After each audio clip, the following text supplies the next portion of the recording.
Hi. P T അക്കാഡമിക്കിന് പ്രത്യേകിച്ച് പല സ്റ്റുഡൻസും they are worried.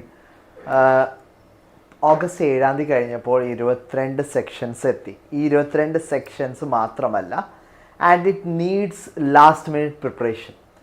എല്ലാവരും എന്താ ചെയ്യുകയെന്ന് വെച്ചാൽ ലാസ്റ്റ് ദിവസമാണ് കൂടുതലും മോക്ക് ടെസ്റ്റ് ചെയ്യുക, അല്ലെങ്കിൽ മോക്ക് ടെസ്റ്റ് ചെയ്ത് നോക്കുമ്പോൾ and they are very ഡെസ്പ്.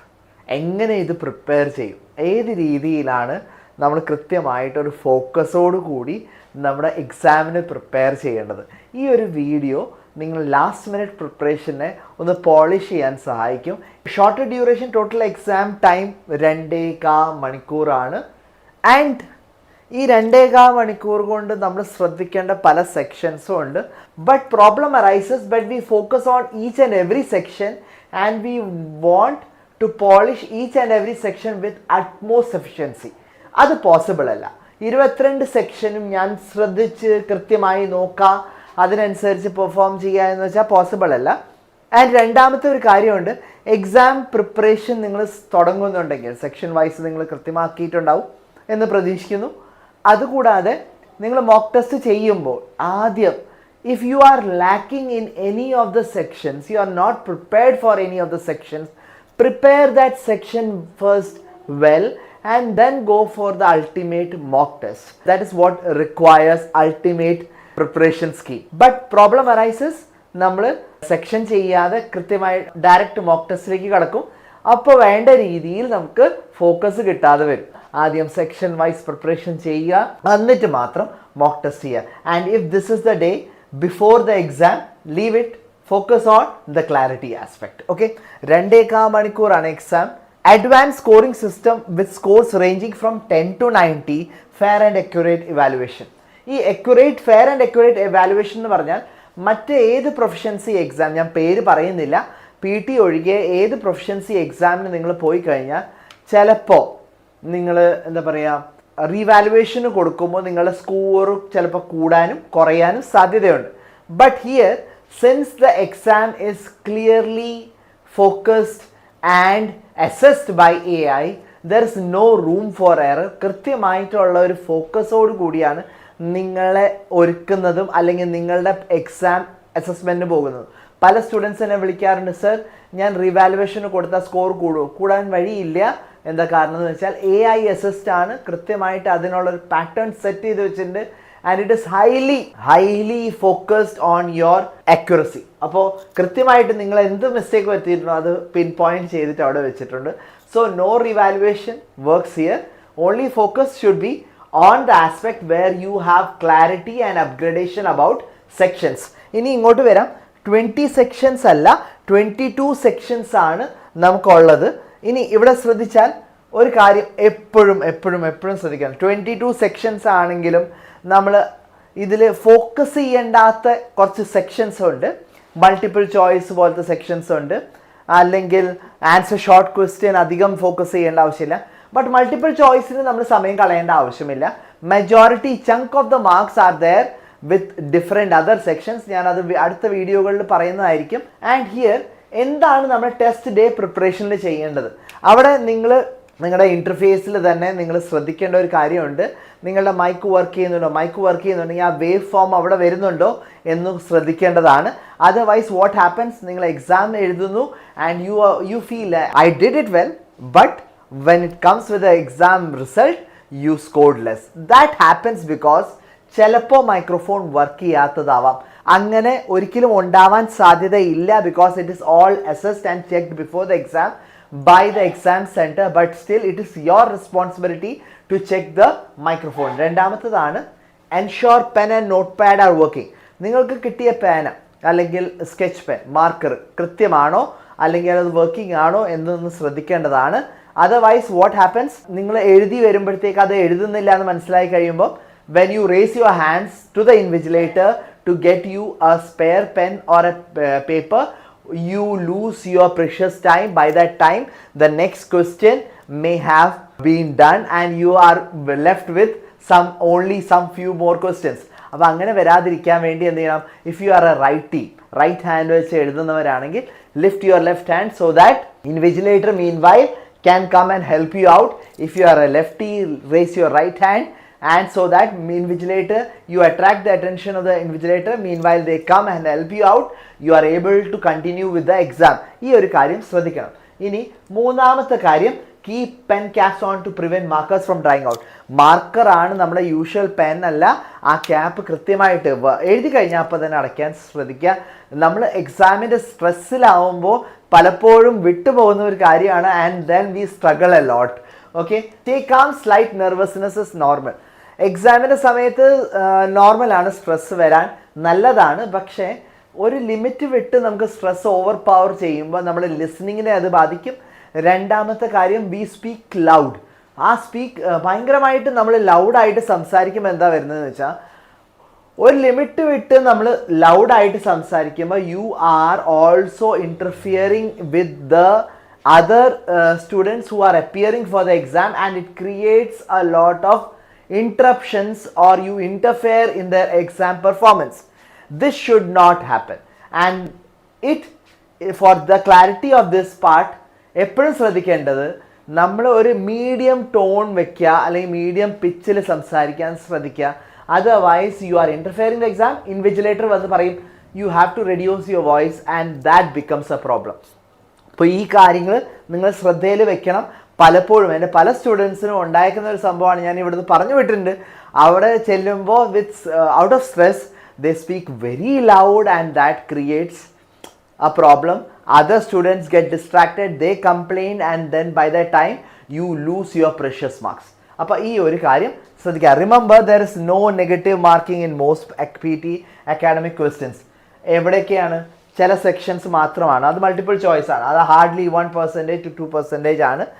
Attempt all questions without the fear of penalties. എപ്പോഴും ഫോക്കസ് ചെയ്യേണ്ടത് അയ്യോ നെഗറ്റീവ് മാർക്കിംഗ് കാരണം എൻ്റെ സ്കോർ പോകുമല്ലോ എന്ന് വിചാരിച്ച് ഇരിക്കരുത്. Focus on the good part, focus on the positive aspect. പല സ്റ്റുഡൻസും അറ്റംപ്റ്റ് ചെയ്യാൻ കാരണം because they have a negative attitude towards the exam, and that ruins the exam pattern. So that is one aspect that you have to focus. Okay, next ആണ് speaking module. Speaking module ഏതാണെങ്കിലും fluency എപ്പോഴും ശ്രദ്ധിക്കേണ്ടതാണ്.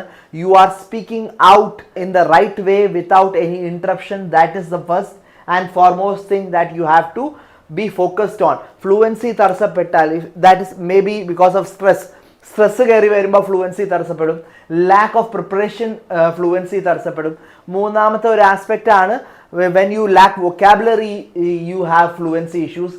And നാലാമത്തെ ഒരു aspect, when your speed is very high or speed is low, your fluency is interrupted. ഭയങ്കരമായിട്ട് speed പറയുമ്പോൾ കോണ്ടന്റിന് problem വരും, and there are issues with also the clarity of words, so that creates a problem. അപ്പോൾ അങ്ങനത്തെ ഒരു കാര്യം നിങ്ങൾ ശ്രദ്ധിക്കേണ്ടതാണ്. രണ്ടാമതാണ് pronunciation. Normal pronunciation ആണ് നിങ്ങളിൽ നിന്ന് ആഗ്രഹിക്കുന്നത്, and pronunciation is the utmost importance. Pronunciation part എന്ന് പറയുമ്പോൾ നമ്മളൊരു you need not fake accent, not American accent, Australian accent or British accent, but focus on neutral accent whereby the words are spoken with clarity and with utmost stress on syllable. അപ്പോൾ ഈ ഒരു കാര്യം ശ്രദ്ധിക്കേണ്ടതാണ്. ഇനി നാലാമത്തതാണ് content aspect. Content നമ്മൾ spontaneous ആയിട്ട് വരണം. Describe image ആണെങ്കിലും, അല്ലെങ്കിൽ നിങ്ങൾ കേട്ട ഒരു ലിസണിങ് പാർട്ട് നിങ്ങൾ അതുപോലെ തന്നെ അത് പറയണം. ഏതെങ്കിലും സെക്ഷൻസിലാണെങ്കിൽ അത് സെക്ഷൻസിൻ്റെ പേര് നിങ്ങൾക്ക് വ്യക്തമാണ്. നിങ്ങൾ പ്രിപ്പറേഷൻ്റെ വീഡിയോ ആണല്ലോ കാണുന്നത്. അപ്പോൾ ഏതൊരു ലിസണിങ്ങിൻ്റെ സെക്ഷൻ ആണെങ്കിൽ നിങ്ങൾക്കത് റീപ്രൊഡ്യൂസ് ചെയ്യാൻ പറ്റുന്നില്ലെങ്കിൽ it is because you have not prepared well. First part. Second part, കോണ്ടന്റിൻ്റെ ആസ്പെക്റ്റിൽ ഇഷ്യൂ വരുന്നത് because spontaneity is lost. You are not able to gather all the information and you are not able to reproduce it well. Third thing, listen ചെയ്തിട്ട് നിങ്ങൾ എഴുതിയിട്ടുണ്ടെങ്കിൽ നിങ്ങൾ കൃത്യമായിട്ട് അത് not ചെയ്ത points നിങ്ങൾക്ക് പറയാൻ പറ്റും. പക്ഷെ പല സ്റ്റുഡൻസിന് അത് പറ്റാത്തത് എന്താണെന്ന് വെച്ചാൽ you don't have listening skill, you have done only passive listening. Practice ചെയ്യുമ്പോൾ എപ്പോഴും പാസീവ് ലിസണിങ് ആണ് ഫോക്കസ് ചെയ്തേക്കുന്നത്. പാസീവ് ലിസണിങ് എന്താണ്? നമ്മൾ കേൾക്കുന്നു but you have not ever taken notes of the points of the aspect or the content. അങ്ങനെ വരുമ്പോഴാണ് കോണ്ടന്റിൻ്റെ ഇഷ്യൂ വരുന്നത്. ശ്രദ്ധിക്കേണ്ടതാണ്. These 3 aspects are the most important parts. ഇനി രണ്ടാമത്തത്, read aloud, prioritise clarity. Clarity എപ്പോഴും ഫോക്കസ് ചെയ്യുക. റീഡ് അലൗഡ് മറ്റൊരു ആസ്പെക്റ്റ് പോലെയല്ല. ക്ലാരിറ്റി ഇല്ലാത്ത വരുമ്പോഴാണ് നിങ്ങൾക്ക് സ്കോർ കുറയുന്നത്. രണ്ടാമതാണ് റിപ്പീറ്റ് സെൻറ്റൻസ്. എപ്പോഴും അതിൽ ഒരു ഷഫിൾഡ് രീതിയാവാം. ചിലപ്പോൾ ഡിഫിക്കൽട്ട് കൂടുതൽ വേർഡ്സ് സെൻറ്റൻസ് വരാം, ചിലപ്പോൾ മീഡിയം കുറവ് വരാം, സ്മോൾ എന്താ പറയുക ഈസിയർ വൺസ് അതിനേക്കാളും കുറവ് വരാം. നിങ്ങളുടെ ഭാഗ്യം പോലെ ഇരിക്കും, അല്ലെങ്കിൽ നിങ്ങളുടെ ഹാർഡ് വർക്ക് അനുസരിച്ചിരിക്കും എങ്ങനെയാണ് നിങ്ങളത് അപ്രോച്ച് ചെയ്യുന്നത്. റിപ്പീറ്റ് സെൻറ്റൻസ് 3 തൊട്ട് 4 സെൻറ്റൻസ് നിങ്ങൾക്ക് പ്രതീക്ഷിക്കാം. അത് ടഫർ ആയിരിക്കും. 10 to 12 സെൻറ്റൻസസ് കിട്ടുമ്പോൾ 3 to 4 ടഫർ ആയിരിക്കും, ലെങ്തിയർ സെൻറ്റൻസ് ആയിരിക്കും, may not be easy for you to remember. അങ്ങനെ വരുമ്പോൾ നിങ്ങളുടെ പ്രിപ്പറേഷൻ ആണ് അവിടെ അത് ശരിക്കും അത് ആ സെക്ഷനെ സ്വാധീനിക്കുന്നത്. മൂന്നാമത്തതാണ് describe image. Over reliance on templates നിങ്ങൾ പഠിച്ചിട്ട് പോകരുത്. അങ്ങനെ എന്തെങ്കിലും നിങ്ങളെ വേറെ ഏതെങ്കിലും ഇൻസ്ട്രക്ടേഴ്സ് അത് പഠിപ്പിച്ചു തന്നിട്ടുണ്ടെങ്കിൽ വേണ്ട എന്ന് മാത്രമേ എനിക്ക് പറയാനുള്ളൂ. Focus on what are the important aspects that has to be said in describe image. നാലാമത്തതാണ് റീറ്റെൽ ലെക്ചർ കേൾക്കുന്നു, ആ ലെക്ചർ നിങ്ങൾ പറയുന്നു അല്ലേ. അപ്പോൾ അവിടെ വരുമ്പോൾ എന്താ കീ പോയിന്റ്സ് നോട്ട് ചെയ്യാതെ നിങ്ങൾ വ്യക്തമായി അത് റീപ്രൊഡ്യൂസ് ചെയ്യാൻ പറ്റില്ല. So the focus should be on taking notes and content and reproducing that sentence or content in the right way with the right fluency and with the right stress on keywords will give you a good score. Make sure that you focus on these part and writing module. എപ്പോഴും ശ്രദ്ധിക്കേണ്ടത്, എപ്പോഴും നമ്മുടെ word കൗണ്ടിലെ പ്രശ്നങ്ങൾ വരുമ്പോൾ അത് കാരണം sections problems വരാറുണ്ട്. Word count ചിലപ്പോൾ കൂടി പോകും, ചിലപ്പോൾ കുറഞ്ഞു പോകും. നിങ്ങൾ ഗ്രാമർ ചെക്ക് ചെയ്യില്ല, എന്താ പറയുക അതിൻ്റെ പങ്ക്ച്വേഷൻസ് ചെക്ക് ചെയ്യില്ല, അത് കാരണം അർത്ഥം മാറിപ്പോകുന്നു, അങ്ങനത്തെ പ്രോബ്ലംസ് വരും. എസ്സേ റൈറ്റിംഗ് പ്രത്യേകിച്ച് പറയുന്ന സെക്ഷൻസിൽ പറയുന്ന ഒരു കാര്യമാണ്. ഇൻ പി ടി സ്പെഷ്യലി ഒരു കാര്യം നിങ്ങളോട് എസ്സേ അനുബന്ധിച്ചിട്ടുള്ള ചോദിക്കുന്നുണ്ടെങ്കിൽ it does not come in a research way. IELTS ഒക്കെ ആണെങ്കിൽ കുറച്ചും കൂടി ഇൻഡെപ്ത് നോളജ് വേണം. ബട്ട് പി ടിയിൽ എങ്ങനെയാണ്, ഇൻഡെപ്ത് അല്ല, കുറച്ചും കൂടി ഒരു ക്രീം ലെയറിൽ നിങ്ങൾ സംസാരിച്ചാൽ അല്ലെങ്കിൽ എഴുതിയാൽ മതി. ആ ഒരു ലെയർ ആസ്പെക്റ്റ് ശ്രദ്ധിച്ചിട്ട് simple, complex and compound sentences aspect focus ചെയ്തിട്ട് ഒന്ന് എക്സാം എഴുതി നോക്കിയേ, you will get a good score. ഇതുപോലെ തന്നെ റീഡിംഗ് മൊഡ്യൂളിൽ high priority reading and writing fill in the blanks. Reading and writing fill in the blanks നിങ്ങൾ ഒരു രീതിയിലും ഷോർട്ട് കട്ട് ഫോക്കസ് ചെയ്യരുത്. റീഡിംഗ് ഏത് ഫോക്കസ് ആണെങ്കിലും reading and writing fill in the blanks അല്ലെങ്കിൽ reading fill in the blanks, reading and writing fill in the blanks അല്ല, drag and drop ആണ് അല്ലെങ്കിൽ ഡ്രോപ്പ് ഡൗൺ മെനു ആണ്. ആ സെക്ഷൻസ് എന്തെങ്കിലും വ്യത്യാസങ്ങൾ നിങ്ങൾ അവിടെ കാണുന്നുണ്ടെങ്കിൽ it is because you have not prepared with the grammar, you are not well versed with the grammar, the spontaneity about the grammar is lost, and that is why you are struggling with these two sections. Focus on the grammar. എങ്ങനെയാണ് ഞാൻ ഇതിനെ approach ചെയ്യേണ്ടത്, ഏത് സെക്ഷനിലാണ്, എവിടെയൊക്കെയാണ് എനിക്ക് problems, എങ്ങനെയാണ് എനിക്ക് adjective വെർബിൻ്റെ combination മനസ്സിലാവുന്നില്ല, കൊളൊക്കേഷൻസ് മനസ്സിലാവുന്നില്ല, അങ്ങനത്തെ ആസ്പെക്റ്റുകൾ ക്ലാരിറ്റി വരുത്തിയിട്ട് വേണം നമ്മൾ റീഡിങ് ഫോക്കസ് ചെയ്യാൻ. ലിസണിങ് മാക്സിമൈസ് ചെയ്യണമെങ്കിൽ, ലിസണിങ് സ്കില്ല് ഡെവലപ്പ് ചെയ്യണമെങ്കിൽ ആക്റ്റീവ് ലിസണിങ് ആണ് വേണ്ടത്. നിങ്ങൾ പോഡ്കാസ്റ്റുകൾ മാക്സിമം കേൾക്കണം. ആ പോഡ്കാസ്റ്റ് കേൾക്കുമ്പോൾ നിങ്ങൾ എഴുതി തുടങ്ങണം. And check how much percentage of that content have you reproduced or written. If you are able to do that well, you are getting a good score. Otherwise what happens, ലിസണിങ്ങിൽ എന്തോ പറഞ്ഞു, ഞാൻ എഴുതിയത് എന്തോ, ഞാൻ റിസൾട്ട് വന്നത് വേറെ എന്താ വരാൻ കാരണം എന്ന് വെച്ചാൽ because I am not focused on listening, I have not done active listening and that gives me a bad score. ഇനി ഫിൽ ഇൻ ദ ബ്ലാങ്ക്സിൽ പ്രോബ്ലം വരുന്നത് ഫോക്കസ് ലെവലാണ്. സ്ട്രെസ് കൂടുമ്പോൾ ഫോക്കസ് ലെവൽ ഇഷ്യൂസ് വരാം.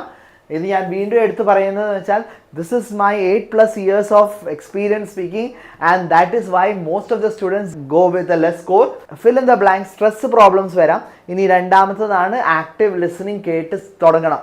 Active listening should be a part of your focus. ഇനി write from ഡിക്റ്റേഷനിൽ നിങ്ങൾക്ക് you have ample of time and it is set to be the last section of the Pearson test. But problem arises, നിങ്ങൾ കുറേ സമയം മറ്റ് സെക്ഷൻസിൽ കൊടുത്തിട്ട് right from ഡിക്റ്റേഷന് നിങ്ങൾക്ക് സമയമില്ലാതെ വരുന്നത് only because you are not practised well with time management. Final preparation, write from dictation എപ്പോഴും നിങ്ങൾ നല്ല രീതിയിൽ പ്രാക്ടീസ് ചെയ്യുന്ന. സ്പെല്ലിങ്സ് പലപ്പോഴും സ്റ്റുഡൻസിൻ്റെ ഒരു പ്രോബ്ലമാണ് and that is because WhatsApp era അല്ലെങ്കിൽ ജെൻസി എറയിലാണ് നമ്മളൊക്കെ ജനിച്ചേക്കുന്നത്. But problem arises, we have all short cuts being texted in messages and that creates a lot of confusion with the spelling. make sure that you check your spellings very well with the things. Okay, അപ്പോൾ എപ്പോഴും ശ്രദ്ധിക്കേണ്ട key factors, time management ശ്രദ്ധിക്കാം, spelling accuracy ശ്രദ്ധിക്കാം, quality over speed. പെട്ടെന്ന് ചെയ്യുക എന്നല്ല, നമ്മൾ time management section wise ചെയ്യുമ്പോൾ ടൈം മാനേജ് ചെയ്ത് പോകുക, എന്നിട്ട് ക്വാളിറ്റി ഡെവലപ്പ് ചെയ്ത് സ്പീഡ് ഡെവലപ്പ് ചെയ്യുക. First quality, then it should reciprocate with speed and strategic prioritisation. എന്തിനാണ് പ്രയോറിറ്റി കൊടുക്കേണ്ടത് എന്നുള്ളൊരു ധാരണ വെക്കുക. ഇതുപോലത്തെ വീഡിയോസിന് ലൈക്ക് ചെയ്യുക, ഷെയർ ചെയ്യുക, ഫോളോ ചെയ്യുക. If you need any sort of help, approach us. We are there to help you out. Thank you.